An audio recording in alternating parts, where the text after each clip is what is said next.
Venue বদলে বাংলাদেশ থেকে সংযুক্ত আরব আমিরাতে অনুষ্ঠিত হওয়া নারী টি-20 বিশ্বকাপ আসরের প্রথম ম্যাচেই জয় পেয়েছে টাইগ্রেসরা। বিশ্বমঞ্চে নিজেদের প্রথম জয়ে ইতিহাসে নাম লিখিয়েছে জ্যোতিরা। নিজের ১০০তম ম্যাচে জয় পাওয়ায় অনেকটাই আত্মবিশ্বাসী দলপতি নিগার সুলতানা। স্কটল্যান্ডের বিপক্ষে দলীয় বড় কোনো সংগ্রহ করতে পারেননি টাইগ্রেস ব্যাটাররা। ১১৯ রানের সংক্ষিপ্ত ইনিংসে মাঠ ছাড়ে বাংলাদেশ। অভিষেক ম্যাচে তাজনেহার প্যাভিলিয়নে ফিরেছেন খালি হাতে। ব্যাট হাতে হাল ধরেছিলেন ওপেনার সাথী রানী ও ব্যাটার সোবহানা মুস্তারি। দলীয় ৬৮ রানে ও ব্যক্তিগত ২৯ রান করে সাথী আউট হলে দলকে এগিয়ে নিয়ে যান মুস্তারি। পরের ম্যাচে ইংল্যান্ডকে বিবেচনায় নিয়ে নিজের সর্বোচ্চ দেওয়ার কথা জানান এই ব্যাটার। ইংল্যান্ড বরাবরই ভালো, ওয়ার্ল্ড র্যাঙ্কিংয়ে সবসময় থাকে ১, ২, ৩-এর মধ্যে। তারপরও আমাদের খুব বেশি খেলা হয়নি ইংল্যান্ডের সাথে। তারপরও আশাবাদী যে আমরা আমাদের লাস্ট ওডিআই ওয়ার্ল্ড কাপে আমরা অনেক ভালো করছিলাম ইংল্যান্ডের সাথে। আমাদের যে বোলিং ইউনিটটা ছিল অনেক ভালো করছে। সো আশাবাদী কালকেও ইংল্যান্ডের সাথে আমাদের সর্বোচ্চ দেওয়া, তারপর আসলে রেজাল্ট বলে দিবে কি হবে।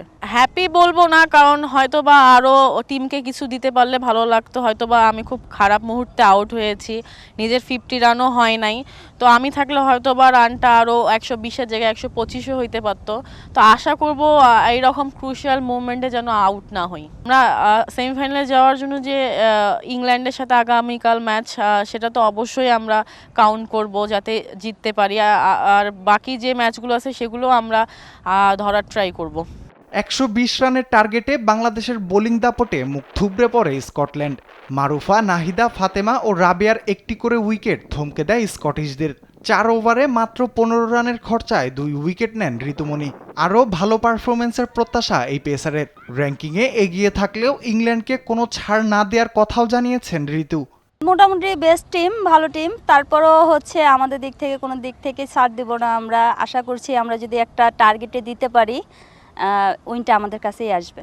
বরাবরই যে টিমই আসুক না কেন, বরাবরই ট্রাই করব আমার ইকোনমি বল করার, সেই উদ্দেশ্যেই আমি বল করি এবং প্র্যাকটিসে ডট বল খেলানোর চেষ্টা করি ব্যাটারকে। তো এটাই ট্রাই করব প্রত্যেকটা ম্যাচেই। আসলে ওইটা আমি প্রথম থেকেই, মানে এটা আমার চিন্তা থাকে যে হচ্ছে ডট বল করার। এটা আমি প্রথম থেকেই ট্রাই করে আসছি এবং নেটেও যখন আমি বল করি তখন সবসময় নিজেই কাউন্ট করি যে আসলে ৬টা বল করতেছি, কত রান দিচ্ছি না দিচ্ছি, এভাবেই আসলে ম্যাচেও ওরকম ট্রাই করি আর কি। প্রস্তুতি পর্বের দ্বিতীয় ম্যাচে পাকিস্তানকে হারিয়ে আত্মবিশ্বাস নিয়ে স্কটল্যান্ডের বিপক্ষে নেমেছিল জ্যোতির দল। ফলাফলও আশানুরূপ। ইংল্যান্ডের বিপক্ষেও জয়ের ধারাবাহিকতা ধরে রাখতে আত্মবিশ্বাসী টাইগ্রেসরা। রাফিউল ইসলাম রাতুল, স্পোর্টস ডেস্ক, দেশ টিভি।